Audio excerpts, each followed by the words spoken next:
frankly, it's been a hell of a ride this week. I've already, tomorrow's Yom Kippur, and yeah, we should be fasting. As you know, I'm Jewish, but I've converted to Christianity, or rather, yet I follow the New Testament, born again. Um, so the fact of the matter is, I have a wonderful, wonderful cat tonight. I'm going to present to you. As you know, I've been toiling away all this week, but it's come to this. It's come to this great young man who's helping people's music going viral. This guy is unbelievable. Great catch. Hails all the way from Connecticut, an hour away from New York. The guy is unbelievable. He's a producer, singer, songwriter. Just has years of experience. Is writing, producing pop songs. His songs will have hit the charts, if not gone off the charts. And his work speaks for itself. He's garnered 80,000 streams at one point.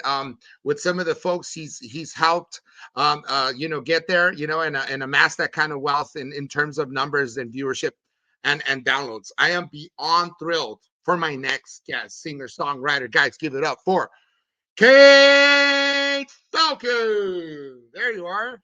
Hey Jim, how's it going? Dude, I am beyond stoked. It's going well because I got you on now, and you just made my day even brighter, dude. Thank you. I'm super happy to be here. Thank you for Yeah. having me. Thanks. I love the garb, the look. It's totally cool. It's hip, You very know, we gotta artistic. Yeah, gotta represent. You gotta represent. for sure. And so, what's the weather like out there in Connecticut? Right? What's that like right now?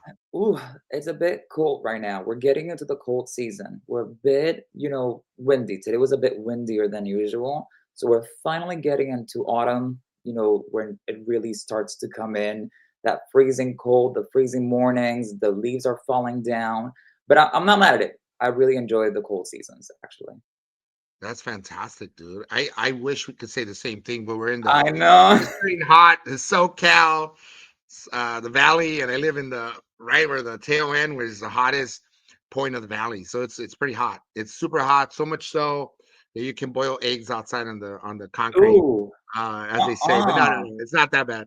We're actually like, we're like right now we're averaging about what 88 degrees, 84 today, 84. It felt like 89. But yeah, it's not too bad. It's not like terribly bad. But I'm so stoked to have you on, and Kayn, and to learn about you. I mean, let's dive right in. Shall we? Yeah. When did you first, like realize that music was it for you? It was more than a hobby. It was the end all be all. Like, it was going to be all in or all Right. out, and that was going to be your life's work. Yeah. I would say from a very young age, I always had a deeper connection with music. I have synesthesia, so when I listen to music, I see like colors and movements in my head. Um, so since I was really young, I always wanted to uh, make music. I didn't know how to do it. I didn't know what it was.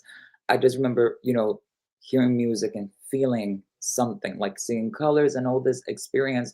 It was almost like a spiritual thing. So I was like, you know Mm, what? This I think is going to be my path. However, down the line as I got older, I was like, yes, being a singer, it's not really it's not. realistic. It's not realistic. It's a job that it's like really competitive. I was like, you know what? I'm just gonna become like a roller coaster engineer. I wanted to become a plastic surgeon at one point. Um, and then it was in 2016 when I saw a clip. I was still listening to music. I saw a clip of Melanie Martinez performing Pity Party. And I don't know what it was that like came over me. And I was like, wait, no, I think I should go back to becoming a singer. Mind you, I was like Yeah. what? I was like probably like 14 at the time. Like I was still really young. And you know, I'm somebody like the when I put my mind to it, like I accomplish it. I'm very Yeah. much like a man of my word. So when I was like, I'm gonna do this as like my path, like my life path and just follow through, it literally just like happened and I haven't stopped ever since. It was a That's really beautiful. it's an interesting calling. An epiphany you had, most likely, and that led you back Yeah, to the roads lead back to singing and producing and that sort of thing, huh? yeah. Your influences, you have cited Madonna, Lady Gaga, and Dua Lipa as inspirations of yours. Not Yes, bad, they say. Huge, huh? What elements of their artistry, what elements of is it that most try to bring it into existence for you? Like what is it that makes you inspired to then want to do something similar? I feel like their artistry is very much like monumental. Like you can go back and it was a moment in pop culture. It was a moment in culture. Period. I feel like I view music as a tool to send a message, not just like a oh, it's a cute little melody. I mean, yes, you can listen to music in the For the sake of just listening to it. for the sake of like dopamine pleasure. Like it sounds good. It's a good record. However, I do believe that it holds power and I do believe that it holds purpose. So for me, like a lot of their bodies of work tend to be, you know, like bigger than life. Like I think of somebody like Madonna who has, been, as a pop singer, as a pop For 40 stan. years, 40 plus. Yeah. Yeah, she's, you know what I'm saying? She's like one of the last living icons that we have for pop music. And so artistry like that really impacts the way that I make music because I kind of view my work as it's more than just a song. It's a story being told. So That's deep, bro. Yeah. yeah, I try to make music in a way that my younger self will be proud of it, that my older self will be proud of it, something that I feel like I can play uh, for someone that's going through something and they can pick up from Love it it. and because I think that's what music has done for me. I know I can tell you like straight off the bat my worst deepest times like music was my saving grace. Like Wow. you listen through records and you get the feeling and the meaning and it really clicks with the soul and then it kind of moves you forward. It's really like I said, I think my connection to music is Yeah. really deep, so I try to represent that Totally. records. Totally, dude. I love it. Yeah, I totally dig it. Do with identity and longing and connection. 100%. And you talked about mention records and listening to stuff. Do you listen to vinyls? I mean, I know in the literal form it could just be as a way to basically refer to something, metaphorically. But do you actually have? Because nowadays a lot of people collect vinyls. Are you Yeah, one of those guys? Yeah. I have Okay. here, I'll show you because I little like right next to my Yeah. Let's do it. desktop, I have not vinyls, but I have a bunch of CDs from my, like, favorite artists. So Very cool. we have, like, one of the pop Bibles, Yeah, from, like, David. Taylor Swift. We have a lot actually. You So got just David Bowie. Is that David Bowie? no, I do have, like, Maroon 5. I Yeah, have this album that changed my life, that's Crybaby by beautiful. Melanie Martinez. We Yeah, have, I love Maroon 5.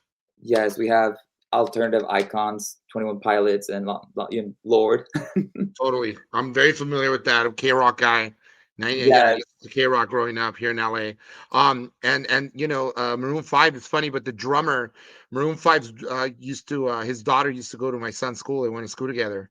And so I got to see really? him a lot of times come in and jam with the kids. Yeah, it was fun stuff. That's so dope. Right at the height of their career, too. It was like, whoa, that's the dude, the guy that replaced the original drummer.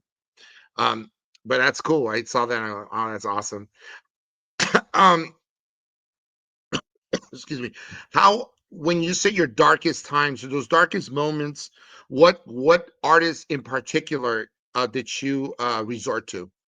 I feel like I use different artists for different purposes. I feel like for, what it was like heartbreak, I tend to go everything again is mostly pop music, Mhm. genre-wise. Right. Um, I for the, you know, breakups, I kinda always tend to go to, like, Thank You Next by Ariana Grande. I think that record was really impactful. If it's, Mhm. like, more trauma-based, I always said, like, Melanie Martinez was great at doing that, or, like, Marina or 21 Pilots with Anxiety. So I feel like different artists kinda hold different, different not issues, but different Energy. yeah, like, Tone. different, Yeah. purposes with their music. Okay. So I think for me, it just really depends again on what it is that I'm dealing with. I know my most difficult ones were definitely in high school. Mhm. So I think a lot of what I was listening to was like a lot of different artists. I think for the time being, like growing up, I heard a lot of John Bellion, the Human Experience Condition. Sorry, not me forgetting one of the best albums in existence. That record was insane, and it was literally like life changing.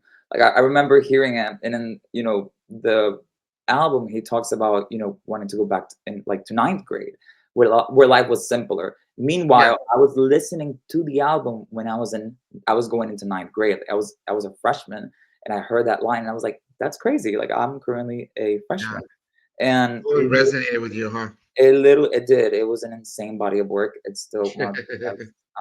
And yeah, no, I literally like I think music really well, it really depended on what I was going through, but I have been blessed enough to be able to find comfort in sonics and music from Yeah. different artists.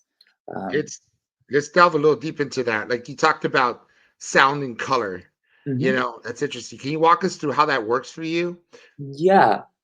So it's interesting because I feel like I've spoken to only like two other synesthetes or people that like have synesthesia, and everyone has it so differently. So, because I was Okay. like, yeah, like, do you like hear the color blue when you listen to Katy Perry? Like, um, and I guess it's different for everyone. The way that I've experienced it is kind of like a moving. I kind of explain like it's like in the back of my head, but like not really. It's really weird to explain it. It's kind of like a weird connection to like a color. I try So to is it like progressions, like music, chord progressions, or yeah, it's like the vocal way that melodies? Okay. like an aura. I don't know if that makes sense, like an aura of sorts, like the aura of the Yeah, no, no, record. no. I'm completely trying to listen to you flesh this stuff out. I get it to a certain degree. Right, The aura, some people can see auras in people, and some people right. can yeah, yeah, totally.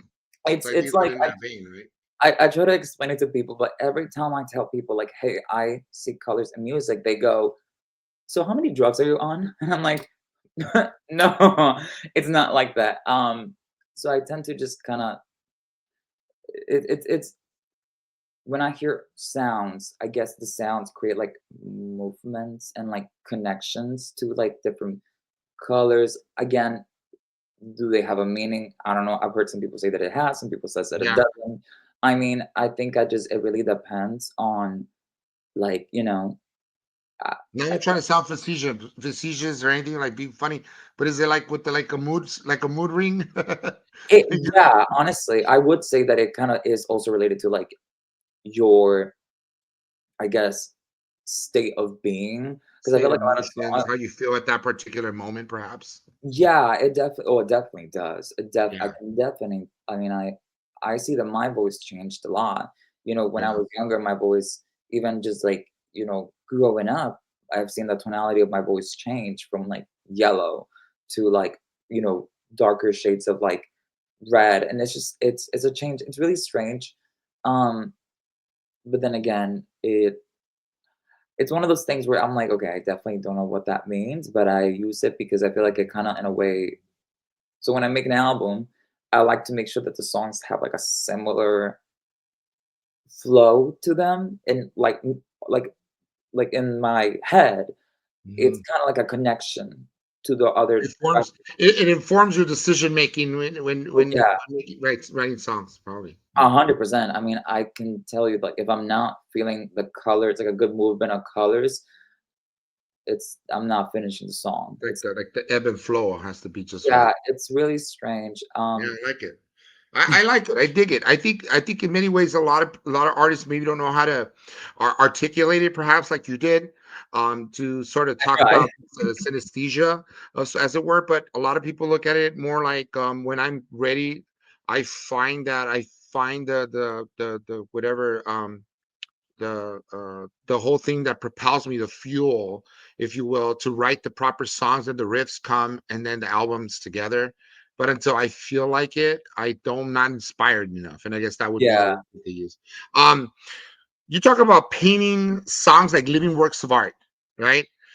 And in that sense, what is the step-by-step process in your mind when you start a song, period? Like just a song Oh, as a word. when I start a song, well, it depends. I can go up multiple. things. I tend to like to go based off a title because I do everything kind of like energetically. I do Right. like to start with a title. So I have like a title, like a book of titles. I collect Mhm. titles from like newspapers, like posts on Instagram or like chapters in books. Because I think a title is really important. I think having a captivating title is like really catchy. You can have a really cool title like Hollywood or like something that gives you an Like image. the Hollywood marquee that we Exactly. got over the panel. Yeah, something like that. Because I feel like a title says a lot. Mind you, once I have the title, I that's when I come in as a producer first. I do my beats first. That's Um, the I beat first then, okay. yes, I know some people do it like melody and then beats and then And then the beats and the I can't lyrics do and that. Like I'm gonna be completely honest. I think I've done it like 3 times where I've done the melody on an empty like file and then mhm. build a song upon that. And a lot of the times it doesn't really click as well as when I make the beat first and then like top line on it. Yeah, But I will say again, everyone's different. I think that's where I feel the most comfortable because I do believe personally, and this is just me, I do believe that the song is like 50 to 65% is really gonna be like the body of the beat, like it's gonna be the beat itself. So I do focus a lot on the beat. I obviously focus a lot on melody and trying to make sure the song is vocally sung properly. It's yeah, on, with the proper timing. Um, yeah. but then it comes, the this is where it kind of gets a bit difficult because I kind of when I do music, I do like the first draft. I do the first Okay. draft. I kind of sing it throughout. Like I get the idea, I have the chorus. I'm like, okay, I feel the energy is proper. I feel like the colors are coming in. They're like doing what Yeah. they're supposed to do. Uh, and when I feel like I like the record, and I'm like, okay, I can see myself listening to this. That's when I have to come in and do like the storytelling of the album. That's I Love think it. you know writing is something that I've done for a while. I'm definitely getting better. Because again, I do believe that I'm more of a producer and composer first, and then a lyricist, like not last, but it's not like my main priority. Um, Why do so you I, think that is? You have to fill out the song and write almost like you're drawing a picture frame, as it were, in order to yeah, then put the meat and potatoes in there. yeah, So I would definitely say I would definitely say it's like cooking up like the whole stuff. Like I have to literally, lyrically speaking, phonetics hold like a huge. mhm. It's a weird Phonetics are thing. huge. Phonetics are Yeah. really interesting for me. So Yeah. when I make the song, like I would try to make it so that it's like I don't know how to explain it, but it's like the lyrics and the sound of the word kind of Overlap, perhaps. combine. What like it's really strange, but I make it so that the sounds of the word and the meaning of the song kind of connect. And I Like know a it sounds synergy, like a synergy. it's a like I said, I try not to explain my process because that's when people Mhm. go, "You," people are like, "Okay, so like really, how many drugs are you on? Like, please, like there is help that you can get." So I Hey, try let me not. ask you something while you're on that topic. Um, do you feel like when do you know that a track feels right? Like Yeah, when you complete a song, how do you know it's right? Is there like a personal, an internal feedback as a sort of sorts, as it were? yeah, Or what are you no, listening for? yes, I do know when a song is right when I can listen to it back to back and I don't have to fix anything about it, or when I'm showing it to a friend, and instead of me feeling, "Oh crap, I should have changed that," or "I should have done this instead," I'm like, you know what? I'm excited for them to listen to the bridge or the chorus or the post chorus. Like I feel like excited for them to listen to it instead of me being worried about, oh, this is not good enough or that's not good enough. Because I am very critical. I'm not critical, but I'm very much like realistic. Am I going if I'm not going to listen to the song itself, I'm not gonna release it. Um, so I definitely am very much, So it begs yeah. the question: do you have a lot of songs that you haven't unpacked yet? Yes. Yeah. I definitely do. I have literally okay, so the album that I'm about to release, hopefully in the beginning of spring, is the album that I made in ninth grade. I'm currently 22. When I was in ninth grade, I was meant to release my debut solo record, which was called Electric Pop. It was me Oh, when I first started learning how to produce, and it's the body itself, the body of work, it's very high school reminiscent. It's like your first yeah, love, your first like heartbreak, your first time, like a bunch of like first experiences, because high for school is sure. like that, you know? It's about the Um, firsts. Yes. exactly. Like you're like, and I'm telling you, I did the record. I was about to release it. I made a whole music video. We paid like a bunch of money. My mom was really helping me out during that time, and nothing got released because at the very end, I was like, "This is not good. Like, I don't like it," and I feel extremely bad. Didn't align with you. You thought, Yeah, yes. I have to be honest. Like, I didn't feel like I was ready enough, and also I was still in high school. Like, who was going to sign an 18-year-old boy to like a record label? Like, it's very difficult. Um, so I was like, you know what? Let me work on my craft. So I kind of pulled back a little, finished high school, continued doing music, and I was like, you know what? I think I got a couple singles. I'm starting to release music again, and then I was like, do I want to debut? Because originally my record that I was going to release was a bit darker. Um, but I feel like I didn't want to really start off, very pessimistic or Why? Why do you think that is? Did you want to be more commercialized, or did you yes, want to? Yeah. I Okay. did. I wanted to also, so yes, I did want to be a bit more happier because I know that I wasn't going to take that route for a while. But most importantly, because I was like, wait a minute, I do have an entire like I wanted to be more commercial. And I was like, I don't have records right now that sound radio friendly or Hmm. like just not happy. But then I remembered, wait, I do have my freshman project from back in 2018. Let me go pull up those files real quick. And Lord and behold, I'm going through the whole like 12, 20 like files that I have on my computer. Catalog and I'm stuff. like, Yeah. I'm like, this is really good. Like, she's really good. This is really good.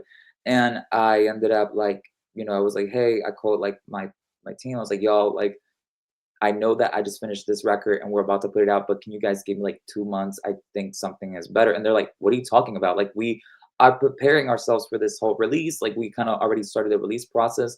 And I'm like, "I know, but hear me out."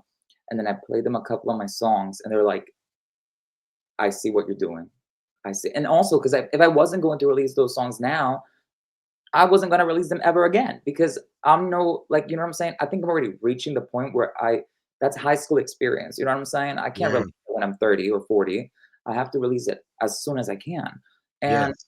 that's why I wanted to honor my younger self and, really give him that opportunity that because again, the songs are still pretty good, but I feel like it's weird. Ever since I decided to do the high school, re-releasing those records, everything has been like working as it should. Like I haven't felt like stuck. I feel like everything is like Like a properly. fine oil, well-oiled machine. No, literally. And so I feel like, okay, I feel like this is a sign that I'm meant to release, these songs. Let's talk And about Automatic real quick. yes. Yeah, let's talk about what inspired Automatic and conceptually and sonically. So the song itself is about it's a bit of a commentary on modern um like like current society. I feel like Okay. right now we're kind of losing a bit of, human touch. The song is an invitation. Come to suburbia. It's a place so hypnotic, it's so exotic.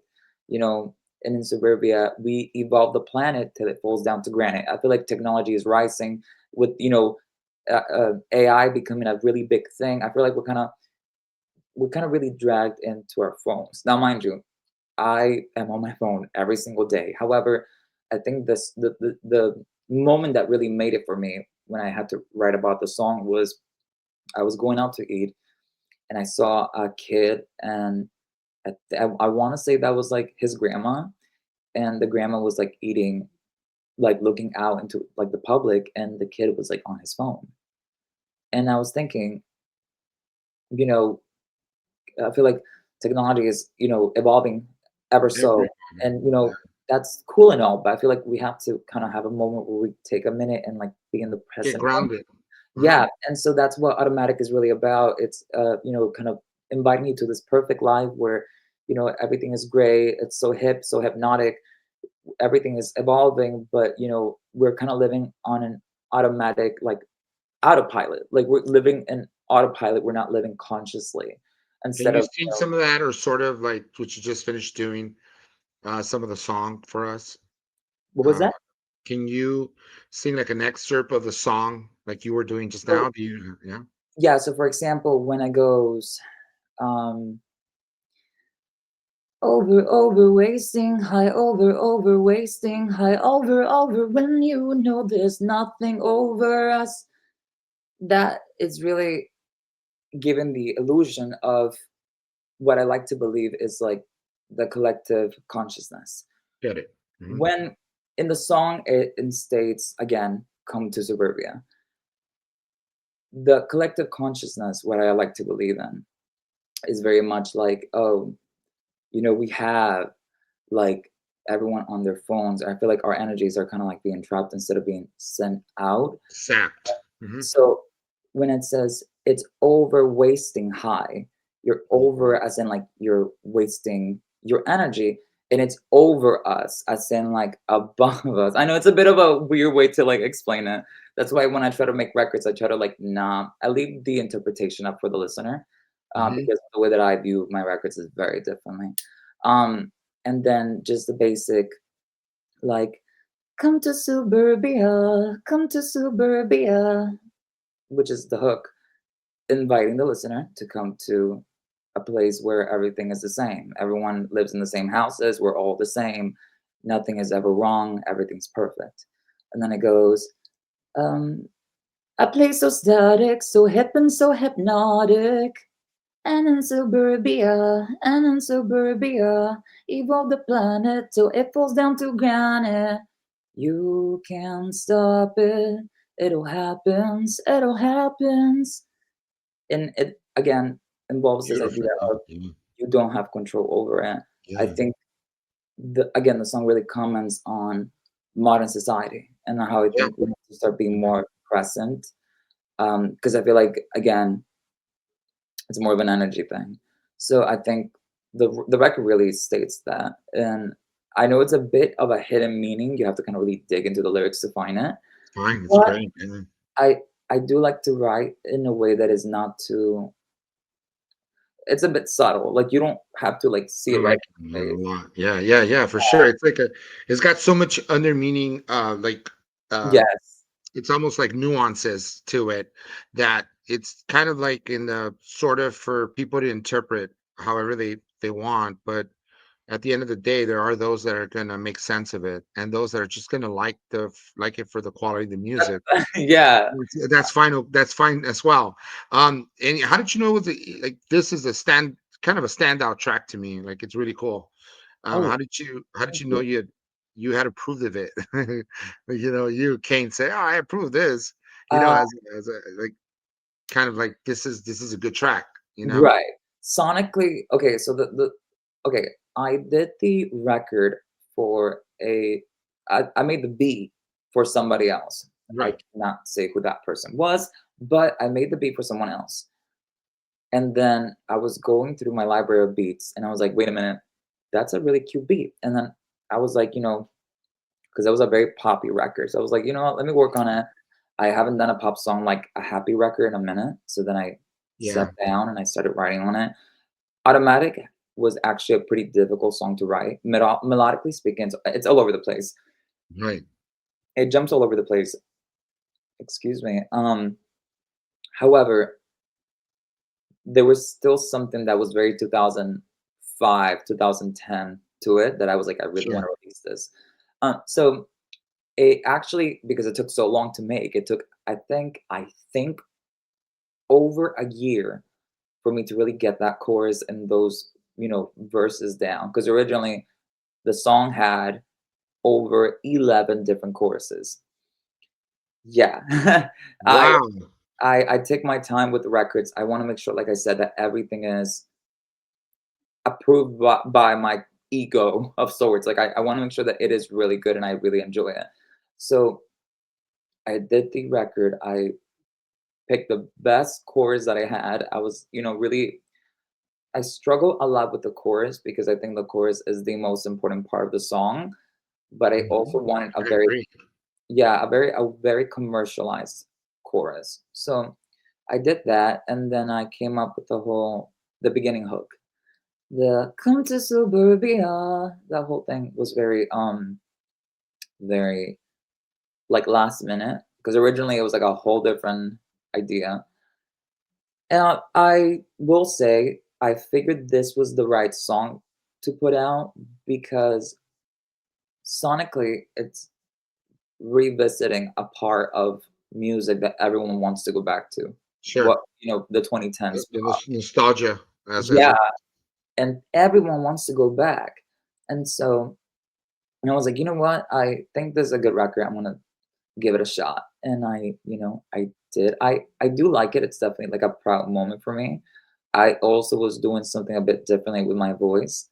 Um, congratulations, bro. thank you. I really appreciate it. Sure. I really, What about really Substance? Substance is another track, right? You have Substance tonight. It's a good one. That's the recent one, right? Mhm. Very recent one. How do these singles? They're like singles, right? How do they relate to one another and Yes. theme and Yes. arc, perhaps? Substance. Substance was a it's like a droplet. It wasn't supposed to be like this big record. However, originally, Substance was supposed to be released after Automatic. However, I accidentally sent the stems for Substance instead of Automatic, and when the mixer got them, I was like, "Wait." He sent me back like the mix, and I was like, "Wait a minute. That was that was not Automatic. That was Substance. I should have sent them the other one." And by that time, I was like, "Okay, you know what? Just release it. I need to release music so people know that I'm still alive and I'm still, pumping records out." Um, Beautiful. Lyrically speaking, the song is not about me. I wrote the song about a friend. Now, I do sometimes when I'm like in a writing session and I want to get myself like, started, like start those creative juices flowing. I like to write from different perspectives. Now, personally, I do not drink or smoke. However, you know, I have really amazing, dope friends, and one was going through a very difficult time, and I kind of wrote from his perspective. Get it. So the song is about um, a guy who goes through a breakup, and he's kind of goes out every night and kind of is sucked into like the substance. I don't really mention what perhaps it is. I do say it's a poisonous shot to the brain, but it can be anything. A substance can be anything. It doesn't have to be like a drug or an actual like drink. It can be anything.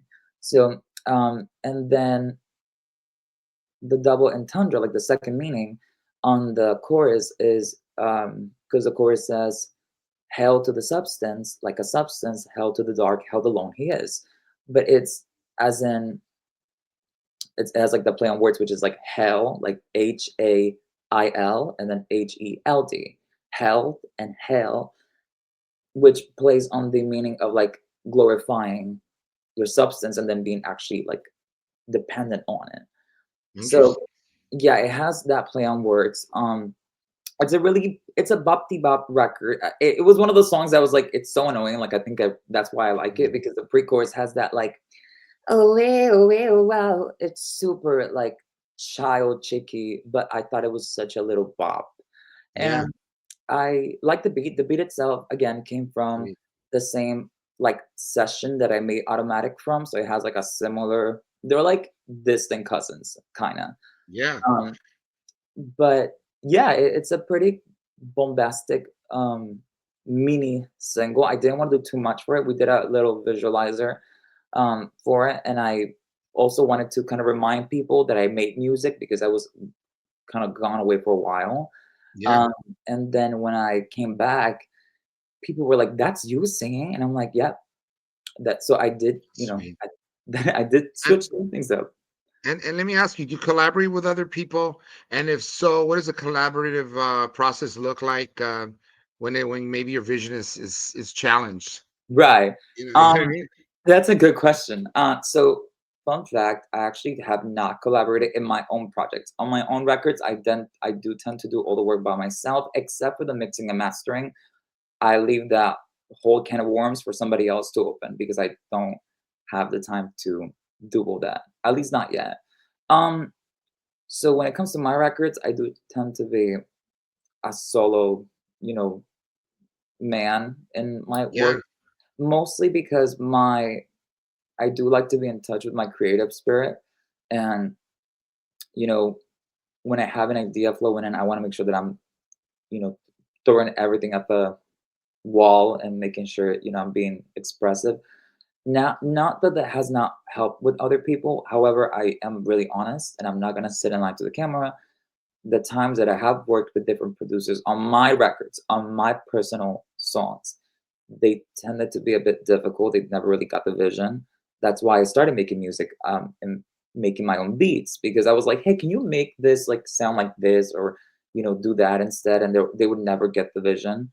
And I was like, you know what? They're definitely not gonna understand what I'm saying. I'm just gonna do it myself. And that's how I became like I started doing my own beats. Working on other people's project, I come in pretty chill, honestly. I have done records are, again, I can pretty much write up on anything except for like rap, unless it's like the hook. Um, I would say that like as of lately, I haven't had too many because I've been pulling this new album when I have with like friends. Um, I tend to just come in, do like the hook or I do like the verses, mostly like the writing aspect of things, because they have like their own beat maker, unless they want me to jump in the beat and I'll edit it and make it a bit more, bouncy. Um, but I tend to be pretty calm and collective. I am very like understanding that the song is the ultimate goal. You want to make the Exactly. best song in the room, so not to be like, my idea is the best one. I'm pretty like calm when it comes to stuff like that. Um, So you have some middle of the way, like wiggle room, to some yeah, degree. yeah, Just not the creative process because that's more intimate, right? It's more of an intimate situation where it's your vision, and if other people don't get your vision, you know what I mean? Like it's not. Then it kills the creativity because it doesn't come from your authorship as it were. Like it's not you right. making. You know what I mean? Let me ask you something. What do you hope ultimately that people will walk away after listening to your music? What's the end goal? Well, first of all, that they know that, pop singer, like male pop singers are still a thing. Because I feel like as of lately, we haven't had many male pop singers. Yeah. Pop music is still alive and well. I just feel like, I don't know, I'm very much like on social media and I see a lot of people like, oh, we don't have any more like Justin Timberlakes. We don't have any more like, like pop. And I'm like, no, I mean, at least I'm trying to like, get out there, kind of really promote that. Um, Right. so first of all, that we're still very much alive and well. We're just trying to move forward. And then I would say that they kind of, again, the songs have a deeper meaning to them. Super. Automatic talks a little bit about society. Substance talks a little bit about addiction. This upcoming album, it's a very I like to celebrate different moments in my life. It's a bit cheeky, Sure. it's a bit, it's a bit jolly, but I do believe that you can definitely take away from the fact that at least my upcoming record is very like uh, pure in its energy. I do believe that you Right. can learn a lot from it because innocence is something that you have to kind of like guard. You have to protect it because once it's taken away from you, you can't get it back.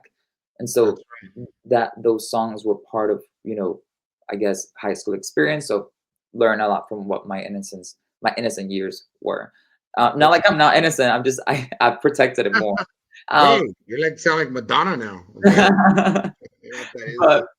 but yeah, and hopefully they can take away, the meaning. I really like to use music as a tool to send a message or just an emotion.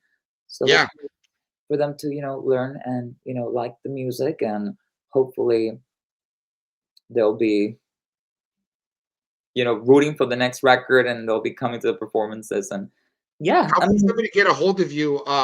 Real quick, Kane, we're almost all out of time. How could they get a hold of you? I have your IG, as you can see, it's sailing around.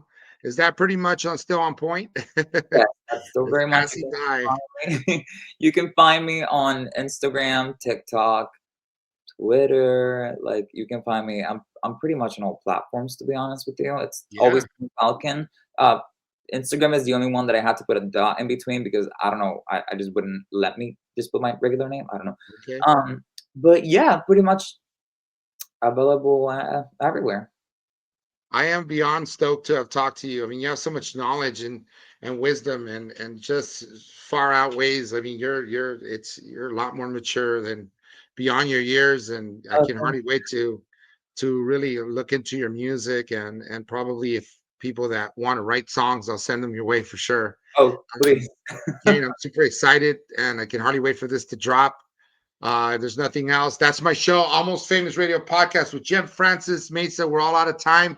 Thank you, Kayn Falcon, for stopping by. I'm beyond grateful, for obviously having you on and keep doing what you're doing. And obviously, you're shaping the world. You're obviously expanding the horizons of the younger generation and some of us older folks. I definitely delved in a couple of your songs and I like them. And I like what you did, and I like how you write, stuff for other people, and that's phenomenal. Your producing skills are one of a kind at such a young age, man. Thank you. Keep on rocking, buddy. Thank you so much. Thank you for having me. Thank you so I much. appreciate you, brother. All right.